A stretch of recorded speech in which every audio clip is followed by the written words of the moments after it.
ሰላም እንዴት ናችሁ? የደሱ ሄልቲ ቤተሰቦች እኔ ዛቢር ይመስገን ደህና ነኝ። በያላችሁ በሰላማችሁ ይዛ ዛሬም እንደተለመደው በአንድ አስተማሪና ጠቃሚ ቪዲዮ ተመልሻለሁ። በዚህ ቪዲዮ ያለ እድሜ የሚመጣን የቆዳ መገርጀፍና መሸብሸብ እንዴት መከላከል እንችላለን የሚለውን ለእናንተ እነግራችኋለሁ። በተለይ ሰዎች ገና ወጣቱ ነው ቆዳቸው መሸብሸብ መስመር ያውጣት እና ቆዳቸው መገርጀፍ አይነት ምልክት ይታያልና ይሄ ችግር እንዴት ነው የሚከሰተው እንዴት መከላከል እንችላለን የሚለውን ለእናንተ በደንብ አብራቼ እነግራችኋለሁ። ከዛ በፊት ግን ለቻናሉ አዲስ ከሆናችሁ ቻናሉን ሰብስክራይብ ያደርጋችሁ ጀምሩ። ነባሪ ሰዎችም የዩቲዩብ አልጎሪዝም ለብዙዎች እንዲያደርስና ብዙዎችን ስለሚያስተምር ላይክ እና ሼር ማድረጋችሁን አትርሱ። አብራችሁን ቆዩ።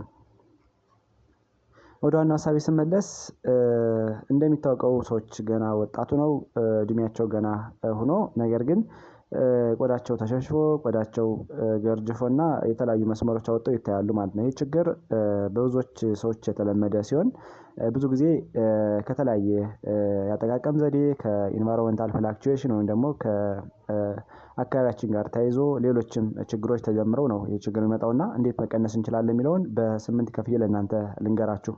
የመጀመሪያውና አንደኛው የፀሐይ ብርሃን ሰዎችን የፀሐይ ብርሃን ወይም ደግሞ አልትራቫዮሌት ራዲዬሽን ያልነ ብዙ ጊዜ ምንጠራው ችግር የሚከሰት ከሆነ በተለይ ደግሞ ሰዎች ምንም አይነት ሃልሜት ጥላ ምናምን ሳይጠቀሙ በፀሐይ ኤክስፖዝ የሚሆን ከሆነ ብዙ ጊዜ የኮላጅን ምርት ዳሜጅ ስለሚሆንና ኮላጅን ምርት ስለሚቀንስ በቀላሉ ሰዎች ለችግር ሊጠቁ ይችላሉ ማለት። ስለዚህ ሰዎች የተለያዩ ፕሮቴክቲቭ ሜካኒዝሞችን መጠቀም በጣም ተገቢ ነው ማለት ነው። ሁለተኛ ስሞኪንግ ነው። በተለይ ሰዎች የሚያጨሱ ከሆነ ድራማቲካሊ ባንዲ የስኪን ከለር መቀየር የስኪን የቆዳ መሸብሸብ የቆዳ መገርጀፍ እና ሪንክል እያልን የምንጠራው የቆዳ መስመር እንዲያወጣ ከሚያደርጉ ነገሮች አንደኛው ነው። ስለዚህ የሚያጨሱ ሰዎች ይህን ነገር መቀነስ አለባቸው ማለት ነው።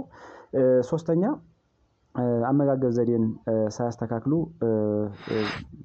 የአመጋገብ ዘዴ ብዙ ጊዜ ሀፋዛርድ ላይ መጠቀምም አንድ አይነት ችግር ያስከትላል። በተለይ ስኳር ነክ ምግቦችን ፕሮሰስ የሆኑ ምግቦችን ብዙ ጊዜ መጠቀም አንሄልዚ የሆኑ ቅባቶችን ነው ጤነኛ ያልሆኑ ቅባቶችን መጠቀም የቆዳ እርጅና ቶሎ እንዲከሰት ከሚያደርጉ ነገሮች አንዱ ነው። ስለዚህ ለመከላከል ብዙ ጊዜ በፍራፍሬዎች በአትክልቶችና ጤነኛ ቅባቶችን አዘውትሮ መጠቀም እንዲሁ ደግሞ በጸረ ሙቀታማ ኬሚካሎች የበለጸጉ ለምሳሌ በቫይታሚን ኢ በቫይታሚን ሲ የበለጸጉ ነገሮችን አዘውትሮ መጠቀም በጣም አስፈላጊ ነው። አሁን የጠቀስናቸው ቫይታሚኖች ኮላጅንን ቦስት በማድረግ እና ሴል ተርንኦቨር እያልን የምንጠራው ወይም ደግሞ የሞቱ ሴሎችን በቀላሉ ለመተካት እና ሴል ተርንኦቨር ላይ ትልቅ ፋክተር አላቸው። እንዲሁ ደግሞ ጸዳጆቹን ወይም ደግሞ ፍሪ ራዲካል እያልን የምንጠራቸውን ለማስወገድ ትልቅ ሚና ስላላቸው እነዚህን መመገብ በጣም አስፈላጊ ነው ማለት ነው። አራተኛ ንጽህናን በአግባቡ መጠበቅ ነው። ብዙ ጊዜ ሰዎች ቆዳቸውን በአግባቡ የሚታጠቡ ከሆነ በፊታቸውን በአግባቡ የሚታጠቡ ከሆነ አሁን የጠቀስነው ችግር እንዳይከሰት ለማድረግ በጣም አስፈላጊ ነው ማለት ነው። ብዙ ጊዜ በቀን ሁለቴ እና እንዲሁም ደግሞ ሰዎች ስራ ከሰሩ በኋላ አንዳንድ ነገሮችን ካከናወኑ በኋላ ንጽህናን በአግባቡ መጠበቅ በጣም አስፈላጊ ነው ማለት ነው። ብዙ ጊዜ ኢሪታንቶች ወይም ደግሞ አላስፈላጊ የሆኑ ጽዳጆች ናቸው ብዙ ጊዜ ቆዳን የመሸብሸብ የመገርጀፍ እና መስመር የማውጣት አደጋ ሊከሰት የሚችለው በዚህ የተነሳ ስለሆነ በአግባቡ ንጽህና መጠበቅ በጣም አስፈላጊ ነው። አምስተኛ ስትረስን መቀነስ ነው። ብዙ ጊዜ ስትረስን ማጥፋት ባንችልም ስትረስን ማኔጅ ማድረግና መቀነስ በጣም አስፈላጊ ነው። ብዙ ጊዜ ስትረስ እንደሚታወቀው ሲበዛ ስትረስ ሲኖር ኮርቲሶል እያልን የምንጠራው ሆርሞን ደም ስር ላይ ይለቀቃል። ያ በሚለቀቅበት ጊዜ የቆዳ መሸብሸብ የቆዳ መገርጀፍ እና ቆዳ ላይ የተለያዩ ለውጦች እንዲከሰቱ ያደርጋል ማለት ነው። ስለዚህ ብዙ ጊዜ ስትረስን ለመቀነስ ዮጋ ዲፕ ብሪዚንግ ኤክሰርሳይዝ ሜዲቴሽን እያልን የምንጠራው እንዲሁ ደግሞ ሪላክስ ማድረግ በጣም አስፈላጊ ነው ማለት ነው።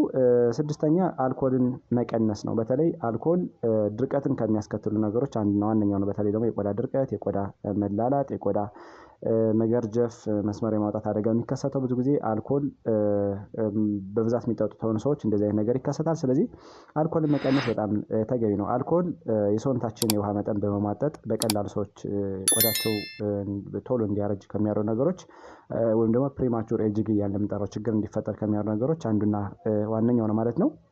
ሰባተኛ በደንብ ውሃ መጠጣት ነው። በተለይ ፕለንቲ ኦፍ ዋተር ወይም ደግሞ በቂ ውሃ መጠጣት ቶሎ ቆዳችን እንዳያረጅ ቆዳችን ቶሎ እንዳይሸበሸብ ለማድረግ በጣም ተመራጭ ነው። በየጊዜው አትሊስት በየቀኑ በ24 ሰዓት ውስጥ 2 እና ከዛ በላይ ሊትር ውሃ መጠጣት በጣም አስፈላጊ ነው። ብዙ ጊዜ ኤክሰርሳይዝ የሚያዘወትሩ ሰዎች ከዛ በላይ ሊጠጡ ይችላሉ።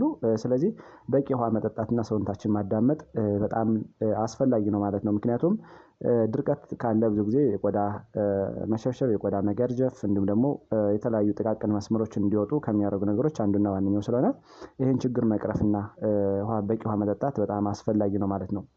8ኛው እና የመጨረሻው በቂ እንቅልፍ መተኛት ነው። አንድ ሰው በ24 ሰዓት ውስጥ አትሊስት 8 ሰዓት እንዲተኛ ይመከራል ማለት ነው። ስለዚህ በቂ እንቅልፍ ማግኘት እና በደንብ ሬስት ማድረግ በጣም አስፈላጊ ነው ማለት ነው። ብዙ ጊዜ አዱኬት የሆነ ስሊፕ ወይም በቂ የሆነ እንቅልፍ መተኛት ራስን ለማዝናናት ወይም ደግሞ አስፈላጊ የሆኑ ኬሚካሎች ወይም ደግሞ የብሬን ኬሚካሎች እንዲመነጩ ለማድረግ ሰውነታችን ሪኢነርጃይዝ ለማድረግ እና አላስፈላጊ የሆኑ ነገሮችን ለመቀነስ እንቅልፍ በጣም አስፈላጊ ነው። በተለይ ብዙ ጊዜ እንቅልፍ ማንተኛ ከሆነ እንደሚታወቀው አላስፈላጊ የሆኑ ሆርሞኖች እንደ ኮርቲሶል፣ ሌሎችም የስትረስ ሆርሞኖች ይመነጫሉ። ድብርት ይኖራል፣ ድባቴ ይኖራል እና በቀላሉ የቆዳ ለውጥ በተለይ ደግሞ የቆዳ መገርጀፍ፣ የቆዳ መስመር የማውጣት አደጋ አንዳንድ ነገሮች ይከሰታሉ ማለት ነው። ስለዚህ ይህንን ለመቅረፍ እንቅልፍ በጣም አስፈላጊ ነው። አንድ ሰው በ24 ሰዓት ውስጥ ከ7 እስከ 9 ሰዓት እንዲተኛ ይመከራል ማለት ነው። ያ ማለት ቀን ናፕ ማንተኛውን ሳይጨምር ማለት ነው። ስለዚህ በ24 ሰዓት ውስጥ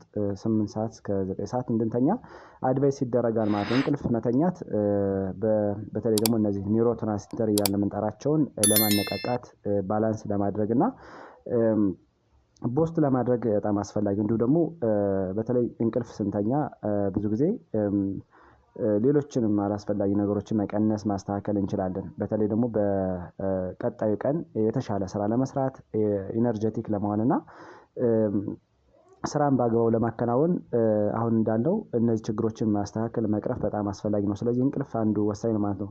ዛሬ እንግዲህ በዚህ ቪዲዮ ያለ እድሜ የሚመጣን የቆዳ መገርጀፍና መሸብሸብ አደጋ እንዴት መቀነስ እንችላለን የሚለውን በደንብ ነገርኳችሁ ማለት። በተለይ ሰዎች ከፀሐይ ብርሃን ራሳቸውን መከላከል፣ አለማጨስ፣ ባላንስ የሆነ ዴት መመገብ እንዲሁ ደግሞ አላስፈላጊ የሆኑ ምግቦችን መቀነስ፣ ንጽህናን በአግባቡ መጠበቅ፣ ስትረስን ማኔጅ ማድረግ በተለይ ቅድም እንዳልነው ስትረስ አንዱ ለዚህ ምክንያት ስለሆነ ስትረስን ማኔጅ ማድረግ፣ አልኮልን መቀነስ። አልኮል ሊዲንግ ኮዝ ነው ብዙ ጊዜ በቆዳ ለውጥ ቆዳ ችግር እንዲከሰት ከሚያደርጉ ነገሮች አንዱ ስለሆነ አልኮል መቀነስ እንዲሁም ደግሞ ሰውነታችን በደንብ ማረስረስ ወይም ደግሞ በደንብ ውሃ መጠጣት፣ ሰውነታችን በደንብ ማዳመጥ በጣም አስፈላጊ ነው። እንዲሁም በመጨረሻም ስሊፕ ወይም ደግሞ እንቅልፍ መተኛት አስፈላጊ እንደሆነ ለእናንተ በደንብ ነገርኳችሁ ማለት ነው።